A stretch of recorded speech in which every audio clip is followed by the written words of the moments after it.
Hi, everyone.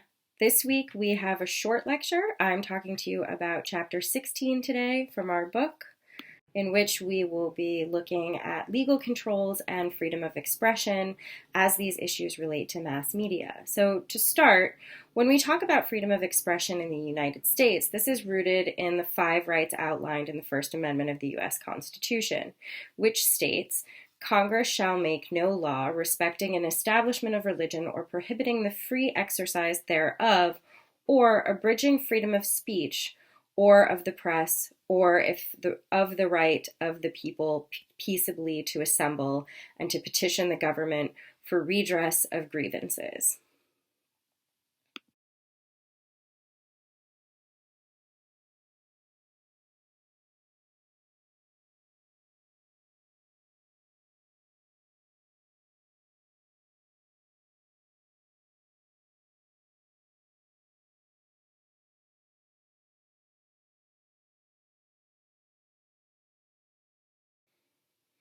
Freedom of speech doesn't mean that you can actually say anything, though, and there are some types of speech that are generally not protected by the First Amendment. This includes things like obscenity, fighting words or hate speech, defamation, which includes libel and slander, child pornography, perjury, blackmail, incitement to imminent lawless action, true threats, solicitations to commit crimes, plagiarism, and treason, all of which are more clearly outlined in your book. So then who does this apply to? This becomes an important question for us to ask and for the purposes of our class. So where do these freedoms apply? Do they apply to all of us as individuals? Do they apply to companies or institutions? Do they apply online the same way that they do in person? So these are some of the questions that we're going to be thinking about today.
An important case related to the freedom of the press was called the FCC versus Pacifica Foundation from 1978. This case provides the basis of for the FCC's legal jurisdiction to censor and control what can and can't be said on broadcast media. But some people argue that because freedom of the press is guaranteed in the Constitution, this kind of regulation shouldn't happen at all, even though there is already legal precedent. So which raises a question. Does the First Amendment deny government any power to restrict public broadcast and indecent language under any circumstance? Or are there cases where these restrictions are good and that where we might actually want the government to regulate broadcasting?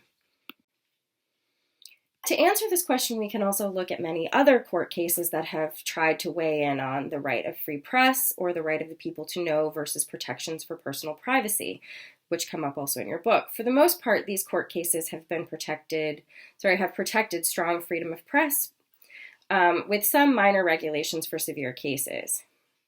The New York Times versus Sullivan in 1964 established that the media could publish anything except that which had deliberate malicious intent. Later, Redline Broadcasting Company versus the FCC in 1969 stated that broadcasters were required to give those attacked response time to accusations, so on air. So if you were to give someone time to publicly speak out against someone, technically broadcasters are required to give the people who have been spoken out against or have been attacked time to respond. So equal time, equal space. And in the Miami Herald Publishing versus Torneo in 1974, it was stated that print publishers, unlike broadcasters, were not required to respond to accusations. So you see some of these differences that are highlighted in a couple of slides ago, coming up here, right? Because print is not publicly owned, they're not required to give the same kind of space, the same kind of equal space and time, where broadcasters, because they are using public airways, are required to match time for people to respond. And then finally, in 1988, there's the case of Hustler Magazine versus Jerry Falwell versus Hustler Magazine. This case outlines emotional distress, even with bad motive, is not a good enough reason to censor a story, even if the claims about the person are outrageous. So in this case, in 1988, Jerry Falwell, who was a religious evangelical leader, versus Hustler, the case centered on this famous televangelist who tried to sue Hustler Magazine for an exaggerated joke ad printed here, where the running joke is about Falwell's first time. It was a series. There were a number of other celebrities that were included in it, and the first time is really about the first time drinking Campari. But in the story that's printed, the first time Falwell's experience with drinking Campari is with his mother. The running joke is that he's talking about sexual relations, and so it's fairly insulting. Right, and it's a fictitious story, but he claimed that it caused him a significant amount of emotional and reputational distress because of his status as a public conservative and Christian figure. But the court in this case ruled that as a satirical ad, and it did say very clearly on the bottom that it was satire, if in very tiny print that you can see there. The court still ruled that as a satire, this didn't count as definite defamation. So although Falwell was embarrassed, it wasn't really slander because it was trying to be a joke and it couldn't be taken as serious. And so therefore it couldn't be regulated and didn't need to be censored in any way. So more recently, though, this prior to tradition of strong press protections have come into question, especially around issues of defamation. This is in different ways. An example that took a very different approach is from 2016, when the professional wrestler Terry Hulk Hogan sued Gawker Media for publishing a tape of him sleeping with the wife of his best friend without his knowledge. Hogan's lawyer argued that the publication of the video amounts to an invasion of privacy, and that it had no news value, and that it only served as fodder for the reader and clicks for a source of advertising revenue. Essentially, the story wasn't really anything. It only served to hurt Hulk Hogan, this was their argument, and his reputation, and didn't really have any actual newsworthy content or material. And so there was nothing about it that suggested that it was important for the public to know this information. So instead, that it was made that the case of it trying to just make someone look bad. So the court sided with Hulk Hogan and awarded him $115 million and another $25 million in punitive damages to be paid by Gawker Media. And this actually bankrupted Gawker Media, and they were forced to close operations as a result of this court case. This lawsuit raises what legal scholars say are important and largely unresolved issues about the line between privacy and free expression in the internet era in particular. You can actually see a documentary on this on Netflix called Nobody Speak. So another issue related to freedom of expression and the media has been around the right of the free press versus the right of fair trial, guaranteed that is also guaranteed elsewhere in the Constitution. some have argued that media coverage sways public opinion so much that it does not allow for some people to have a fair trial because of the news coverage about the people who are being tried, and in some cases actually defendants as well. In some cases people who are raising accusations. So controversies around this were being seen in the 1990s during the famous O.J. Simpson trial. A more recent example of this would be the trial of Martin Shkreli in 2017. Shkreli was the man who inflated the price of necessary medicines in order to make an insanely large profit. Specifically, this was epinephrine for people who have that serious allergies. So he largely was considered not a great person. And the media really kind of played into this and covered in the way that it covered Martin Shkreli and how he looked. So on Last Week Tonight with John Oliver, they talked about how difficult it was for them to be able to even find jurors because of people's pre-existing, preconceived opinions about Shkreli because they had seen so much of him through media coverage and news stories. So here's a brief clip. Okay, so as we saw in that video, there was basically no way that he could be guaranteed a fair trial because there was so much public coverage of him in perception. And so that was one of the critical issues that still faces this conversation about the public's right to know and free press. There are some other important issues about corporations versus individuals in terms of First Amendment protections as well.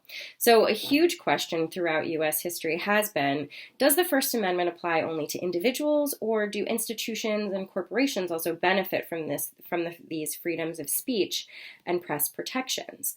So a recent development in this issue, the court case Citizens United versus Federal Election Commission in 2010, it was ruled in favor of what is called corporate personhood, meaning that free speech rights could apply to corporations. This is potentially incredibly problematic because it means that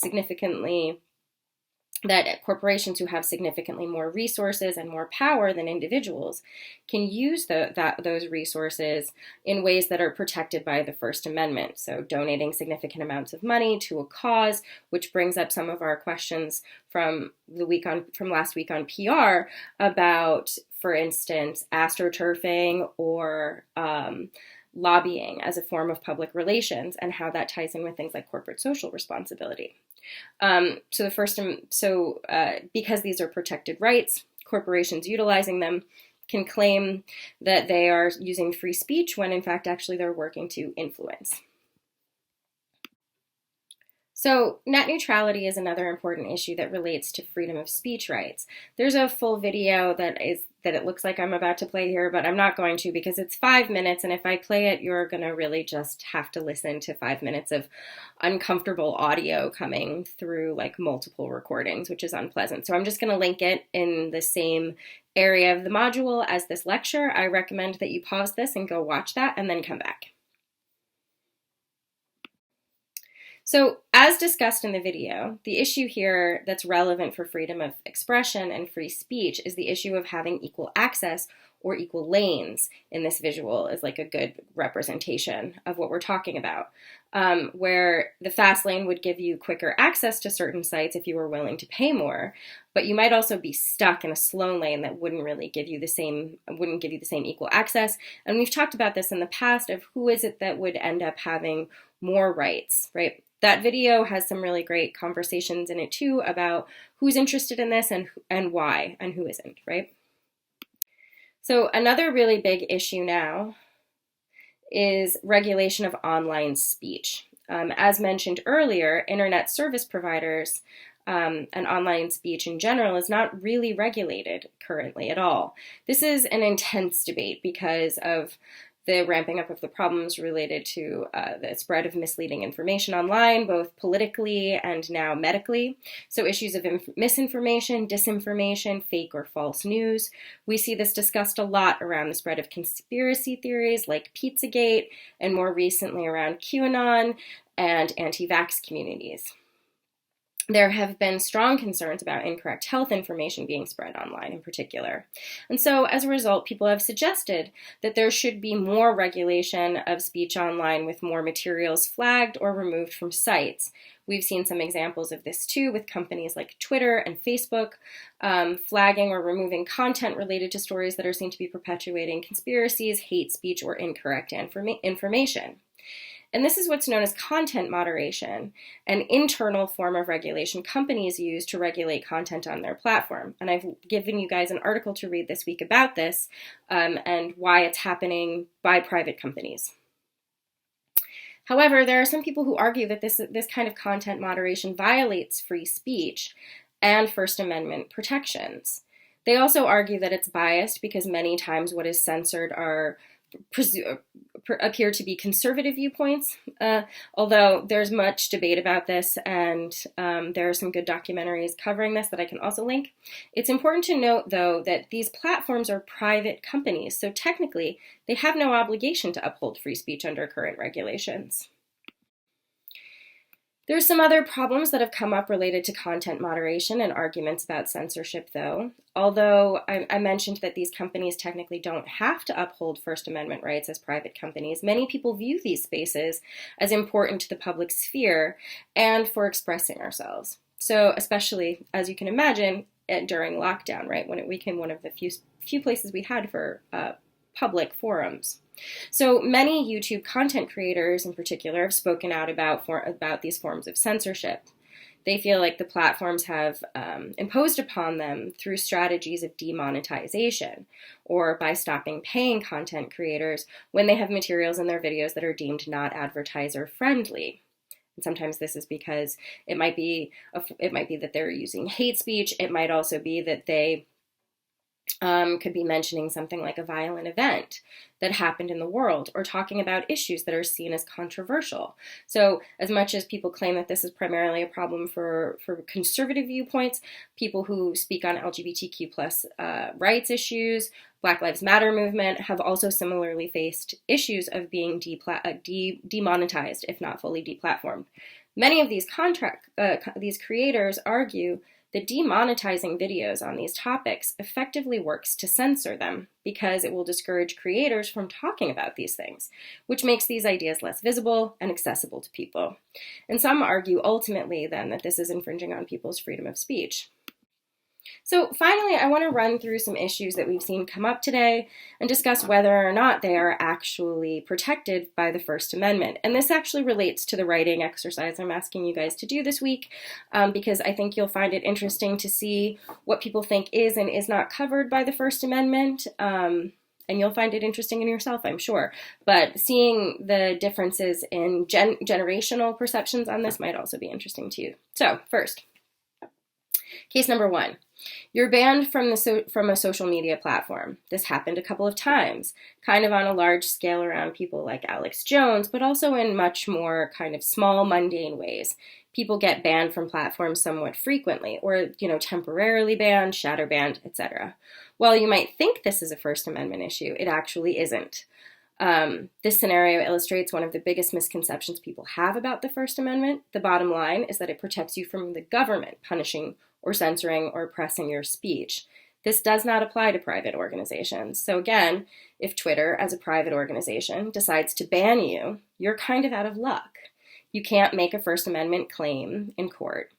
However, while it's not unconstitutional officially, if private platforms outright ban certain types of protected speech, it's an uncomfortable precedent for the values of free speech, and one that's still very important for us to think about. Case number 2, you're fired from your job for something you say in public or online. If you work for a private company, it's probably not a First Amendment issue. Ultimately, it's often the company's right to discipline their employees' speech. So just because, and they do this through the language of keeping in kind with the brand image, etc., right? So often they do this, they have the right, just because the private employer has the right, someone doesn't give them, has the right to fire someone, this doesn't give them legal carte blanche. So depending on what the fired employee said, the employer could be in violation of a Civil Rights Act or possibly in violation of contract law. If you're a government employee, though, this is a complicated issue. Institutions like police departments, public schools, and branches can't restrict employees' free speech rights, but they do need to assume that such speech doesn't keep the employee from doing their job. They need to assure that it doesn't keep the employee from properly doing their job. It's definitely a kind of fuzzy balancing act, and the rise of social media has made it much harder for institutions to regulate this. Case number 3. A university or public group cancels a speech or presentation by a controversial figure. If it's a private institution, again, it's probably not a First Amendment issue. If it's a public institution, the lines can get pretty blurry. So in the case of Rutgers, which is technically a public university, you invite someone to speak on your campus, and if you're at a public university, you have to respect their First Amendment rights. But that doesn't mean that you can't put regulations on speech, like dictating the time, place, venue, and suggestions for subject matter. It just means that you can't do it in a way that discriminates against a certain point of view officially.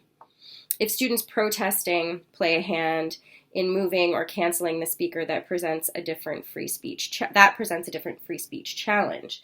If the speaker were to take legal action for being blocked from speaking, which has happened, that they can't do it again. Students can't take a constitutional action against a group of private citizens. So, in other words, they can't attack the students. Such a complaint would have to go against the school for allowing the constitutional breach to happen. Case number 4. You're arrested while recording police activities in public. This is definitely a First Amendment issue. But like everything else, while there are exceptions and nuances, this is definitely unconstitutional. If you are trying to incite people with your speech, but even then it needs to be a true threat in order to actually justify the arrest. It needs to be a true threat, one that has some sort of immediacy, an actual intent for it to not be protected by the Constitution and the First Amendment. Case number 5. You're arrested for saying something critical of the government. So this is also definitely a First Amendment issue with the same considerations as our last example. It is unconstitutional for you to be arrested for saying something critical of the government unless you're trying to incite people to violence with your speech in a way that makes it a true threat legally. Case number 6. Your comment or post is deleted from an online forum. As we've discussed some already, this is a private company, so it is not a First Amendment issue. Private companies like social media sites can basically do whatever they want, but regulating conversations and posts online is the balance for social media giants, because if they remove too much, people will stop using the platform. Finally, case number 7. You were fined by your employer or institution for not standing for the national anthem, and this also happens for expulsions for students. So this absolutely 100% is a First Amendment issue, at the very least in spirit. So symbolic speech is protected by the Constitution. So in essence, you have the right to not speak. You have the right to silence. In theory, a private employer could require you to stand for the anthem or say the Pledge of Allegiance, but such requirements may open them up to lawsuits under the Civil Rights Act. So even in schools where there have been some cases of students being singled out for sitting or for kneeling for the anthem, it would be hard to provide justification for punishment from the school, right? Whereas the school is the one who is actually in violation. This is an act of political speech, which is traditionally the most protected type of free speech. And it is completely not disruptive, of course, because it's also silent. So there's really no argument against why this wouldn't be protected. Okay, so that is all for today. We kept it pretty short this week. If you haven't already, please make sure to read chapter 16. That says 12, but it's 16 in your textbook for more information on today's topic and for information on the ways that free speech and legal protections intersect with the media. Watch the lectures and linked videos. Be sure to check out your classmates' mass media mini lectures and comment on them. You guys have been doing awesome jobs with those. I've been really excited to see them every week, so good luck. And I think we have 3 folks this week too. The writing analysis option for this week is based on the First Amendment quiz we just did, so I'm curious to hear how people in your life respond to similar questions. Come up with cases that you find interesting. Have a great week, everybody. Bye.